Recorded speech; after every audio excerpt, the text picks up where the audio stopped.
Big Boss season 9. இந்த season 9ல Vijay Sethupathi தன்னுடைய தரத்தை குறைச்சிக்கிட்டாரா? பிரஜன், பேப்பர் ரவுடி பிரஜன் சொல்லக்கூடிய அவர் வெளியில வந்து பயங்கரமா ஆஹா ஓஹோன்னு அவருக்கு வந்து விழா நடத்துறாங்களே, என்ன காரணம்? அவர் வந்து விஜய் சேதுபதி எதிர்த்து கேள்வி கேட்கிறார். தைரியமா கேள்வி கேட்கிறார் சேதுபதி எதிர்த்து.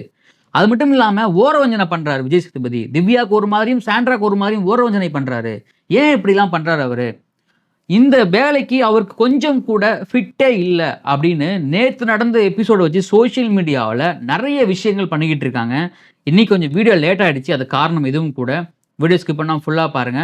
Welcome to the channel. நான் உங்க விஷால் சரவணன். வாங்க வீடியோக்குள்ள போகலாம். டெய்லி அப்டேட்ஸ், டெய்லி வீடியோஸ்க்கு மறக்காம நம்ம சேனலை சப்ஸ்கிரைப் பண்ணி பெல் ஐக்கானை கிளிக் பண்ணிக்கோங்க. பிக் பாஸ் சீசன் 9 வீக்கெண்ட் எபிசோட்ல நம்ம எல்லாம் என்ன பேசிட்டு இருந்தோம்? நம்ம எல்லாம் என்ன கேட்டுக்கிட்டு இருந்தோம் இத்தனை நாட்களாகவே? இந்த வேலையில அதாவது விக்ரம் எஃப்ஜே கிட்ட மாட்டினது சாண்ட்ராவும் திவ்யாவும் தான். சாண்ட்ரா திவ்யா கிட்ட தான் வந்து எஃப்ஜேவும் விக்ரமும் மாட்டிக்கிட்டாங்க. போட்டு செய்ன்னு செய்கிறாங்க அப்படின்னு சோஷியல் மீடியாவில் நிறைய கம்புகள் சுத்தப்பட்டது. ஆனால் நம்ம என்ன சொன்னோம்னா, இவங்க கிட்ட தான் அவங்க மாட்டியிருக்காங்க, நல்லா பாருங்க அப்படின்னு சொல்லிட்டு. இன்னொன்று என்ன சொல்லியிருந்தோம்னா, விஜய் சேதுபதி ஓரவஞ்சனை பண்ணுறாரு. அவருடைய மச்சானுக்கும் அவருடைய மச்சானுடைய மனைவிக்கும் நிறைய ஃபேவரட்டிசம் பண்ணுறாரு அப்படின்னு நம்ம சொல்லியிருந்தோம். ஸோ அது கூட ஒரு விதத்தில் உண்மையாகவே வச்சுக்கலாமே. ஆனால் நேற்று நடந்த சம்பவம் பிக் பாஸ் ஹிஸ்ட்ரியிலே பார்த்தீங்கன்னா ரொம்ப ரொம்ப ரொம்ப மோசமான சம்பவங்க. இது மாதிரி ஒரு தொகுப்பாளரை, ஒரு ஷோவோடைய ஹோஸ்ட்டை இவ்வளோ அசிங்கப்படுத்த முடியுமா? இவ்வளோ கேவலப்படுத்த முடியுமா? இந்த அளவுக்கு நோஸ் கட் பண்ண முடியுமானா இதுக்கு முன்னாடி நடந்தது கிடையாது. இது ஃபர்ஸ்ட் டைம். நீங்க என்ன வேணா மாமா மச்சனா இருங்க. நீங்க என்ன வேணா ஃப்ரெண்ட்ஸா இருங்க. ஆனா இது ஒரு ரியாலிட்டி ஷோ. இந்த ரியாலிட்டி ஷோல நீங்க கண்டஸ்டன்ட். பிரஜன் வந்து ஒரு போட்டியாளர். அதை வந்து தொகுத்து வழங்கக்கூடியவர். அவருக்கு எல்லா உரிமையும் இருக்கு. அது விஜய் சேதுபதி. ஆனா நீங்க இங்க வந்து பண்றீங்க தெரியுங்களா ஒரு கேமு. இது ரொம்ப ரொம்ப ரொம்ப ரொம்ப ரொம்ப ஒஸ்ட் பிஹேவியருங்க இது. இப்படிலாம் பண்ணிட்டு நீங்க வந்து ஒரு ஒரு ஒரு லெக்சர் எடுப்பீங்க பாருங்க. அந்த லெக்சர்லாம் கேட்கவே முடியல. ஸோ அப்படிதான் நமக்கு தோணுது. விஜய் சேதுபதி ஏன் இந்த இடத்துல இருக்காரு? பிரஜன் ஏன் இன்னும் ஆரம்பிக்கவே இல்ல அப்படின்னு சொல்லிட்டு. அவரே சொல்லிக்கிறார் தன்னை ஒரு ஹீரோ அப்படின்னு. அதே விஜய் சேதுபதி மென்ஷன் பண்றாரு. நீங்க வந்து இத்தனை வார்த்தைகள் நீங்க மென்ஷன் பண்றீங்க. அவர் வார்த்தைகள் எல்லாமே ஒரு லிஸ்ட் போட்டு படிச்சு காமிக்கிறார். இப்ப இந்த வார்த்தைகள்லாம் என்னங்க அர்த்தம்? இந்த வார்த்தைகள்லாம் என்ன அர்த்தம்? அப்புறம் எப்படி நான் வந்து கரெக்ட்டா வளர்ந்துருக்கேன், நான் ஒரு அப்பா, நான் ஒரு மென், நான் ஒரு ஹஸ்பண்ட், அப்புறம் எப்படி சொல்ல முடியும் இது எல்லாமே? கரெக்ட்டான கேள்விகள் தானே? இதெல்லாம் ஒரு படி மேல போய் எஃப்ஜே உடைய வீட்டாருக்கு பால் ஊத்தணும் அப்படிங்கிறது என்ன மாதிரியான மனநிலை அது? என்ன மாதிரியான பிஹேவியர் அது? என்ன மாதிரி கேமே இருந்தாலுமே இந்த அளவுக்கு வொர்ஸ்ட்டா கேம் விளையாண்டா மக்கள் ஏத்துக்க மாட்டாங்க.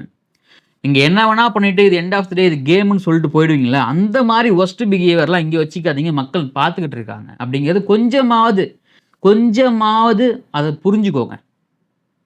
எப்படிங்க சொல்லலாம்? எஃப்ஜே வீட்ல பால் அவங்க அப்பாவுக்கு அவங்க அந்த கருமாலாம் கொண்டு எங்க ஊத்த போற? எந்த பால்ல ஊத்த போற? அப்படின்னு அப்பா, அம்மா, தம்பி, தங்கச்சி இத கேட்கும் பொழுது விஜே பார்வதின்னு ஒரு கேரக்டர். அவன் எஃப்ஜே ரொம்ப துள்றானா. உங்க பிரஜன் இதே வார்த்தைய உங்க வீட்டார பத்தி பேசியிருந்தா பார்வதி சும்மா இருந்திருப்பாங்களா? பார்வதிக்கு தான் அப்படியே அந்த என்ன சொல்றது?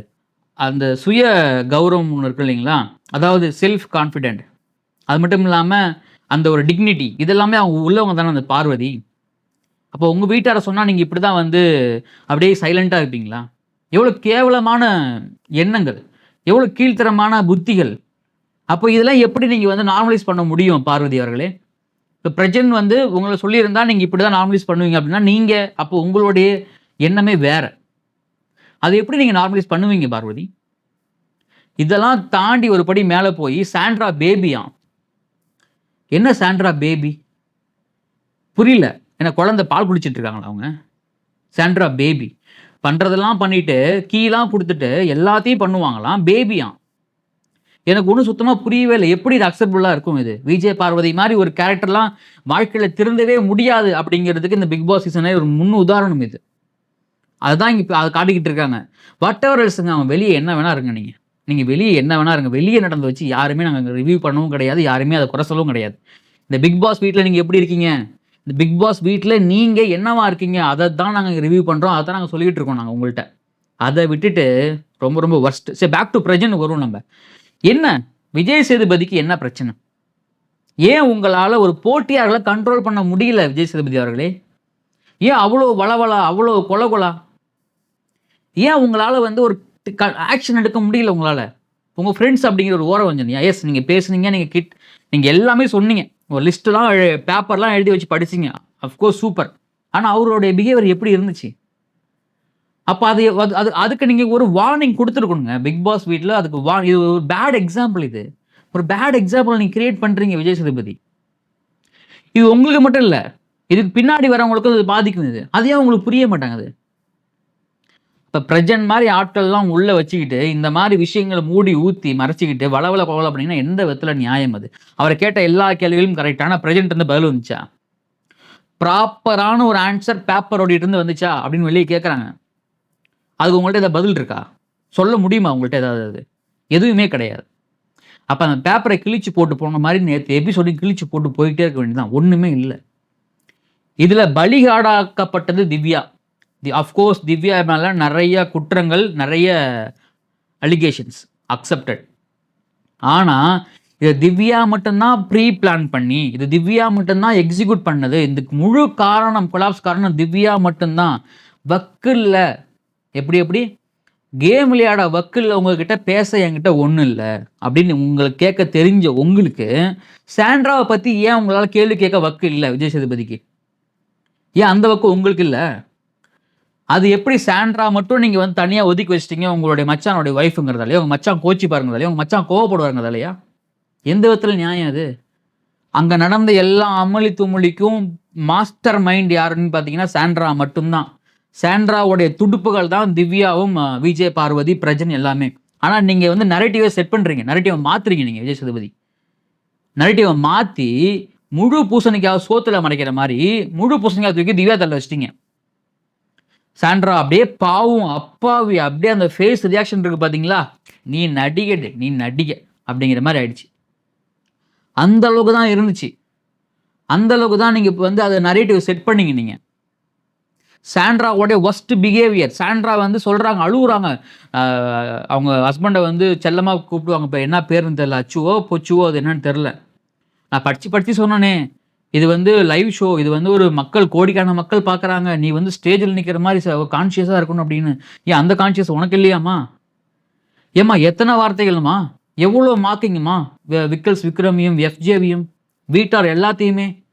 இங்கேயே அவுத்து போட்டுறவா ட்ரெஸ்ஸ. நீ இப்படி தானே டான்ஸ் ஆடுவ. அது என்ன? அது இது. என்ன வார்த்தைகள்? இன்னும் பல மோசமான வார்த்தைகள். இதெல்லாம் உங்களுக்கு கான்ஷியஸ் தானே சொன்னீங்க. இந்த கான்ஷியஸ்ல உங்க வீட்டு குழந்தைகள் பார்த்தா என்ன நினைப்பாங்க உங்கள? அப்ப அந்த கான்ஷியஸ் உங்களுக்கு இல்லையா? அப்ப எல்லாமே ப்ரீ பிளான் பண்றதெல்லாம் நம்ம பண்ணுவோம். வீக்கெண்ட்ல போய் விஜய் சேதுபதி கேட்டா அப்படியே செந்தில் மாரி தலைய குனிஞ்சுட்டு நிப்போம். 4 திட்டு திட்டி அனுப்பிச்சுருவாரு. சொரணம் இல்லாம நம்ம பாட்டுக்கு தொடச்சு விட்டு வந்துரலாம். அதான் பிளான். இவ்வளவு நாளா அத வந்து வாட்டர் மெலனும், பார்வதியும் பண்ணிக்கிட்டு இருந்தாங்க.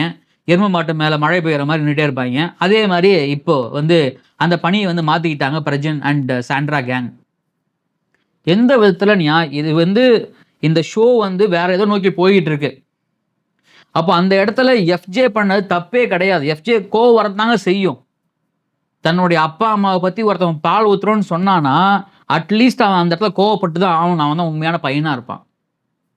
அத எப்படி நீங்க தப்புன்னு சொல்றீங்க? அப்போ உங்க வீட்டார பார்த்து இப்படி சொன்னா நீங்க அப்படியே சிரிச்சுட்டே இருப்பீங்களா? இது யாருக்குன்னா, அந்த சாண்ட்ரா பிரச்சனை சொம்பு தூக்குறாங்கல்ல அந்த பிஆர் கும்பலு. அந்த கும்பல் நான் கேட்கிறேன் நானு. உங்க வீட்ல வந்து உங்க வீட்ல இருக்கிறவங்கள பத்தி பேசினாங்கன்னா, நீங்க அப்படியே சிரிச்சுட்டே இருப்பீங்களா? பால் ஊத்துன்னு சொன்னா நீங்க அப்படியே அத வந்து எடுத்துட்டு போயிடுவீங்களா அத? என்ன கேவலமான புத்தி, என்ன கேவலமான மனநிலை உங்களுக்கு எல்லாமே. அப்ப இந்த ஷோ அவரு வந்து நான் ஏற்கனவே சொன்ன மாதிரி, நல்லா நோட் பண்ணிக்கங்க மக்களே. நான் கொஞ்ச நாளுக்கு முன்னாடி ஒரு வீடியோ ஒண்ணு போட்டிருந்தேன். இந்த ஓப்பன் நாமினேஷன் டிஸ்கஸ் பண்றாங்க இல்லைங்களா? அத வந்து சாண்ட்ரா அண்ட் கேங் பண்ண அந்த நாமினேஷன் டிஸ்கஸ் பண்ண ரூல பிரேக் பண்ணத மூடி மறைக்கிறதுக்கு தான் அப்படிங்கிறது இந்த சண்டே எபிசோட்ல தெரிஞ்சுருச்சு நல்லாவே. அத நார்மலைஸ் பண்றாங்க எல்லாருமே. அப்போ எல்லாருமே டிஸ்கஸ் பண்ணாங்க. அப்ப அவங்க பண்ணது தப்பு இல்ல அப்படிங்கிறத மூடி மறைக்கிறதுக்கான வேலை. இத விஜய் சேதுபதி தொடர்ந்து பண்ணிக்கிட்டே இருந்தா, உண்மையாகவே இந்த ஹோஸ்ட் தற்குறி ஹோஸ்ட் தான். இந்த ஹோஸ்ட் அன்ஃபிட் ஹோஸ்ட் தான் இது. அப்படிங்கிற மாரி வந்துரும்.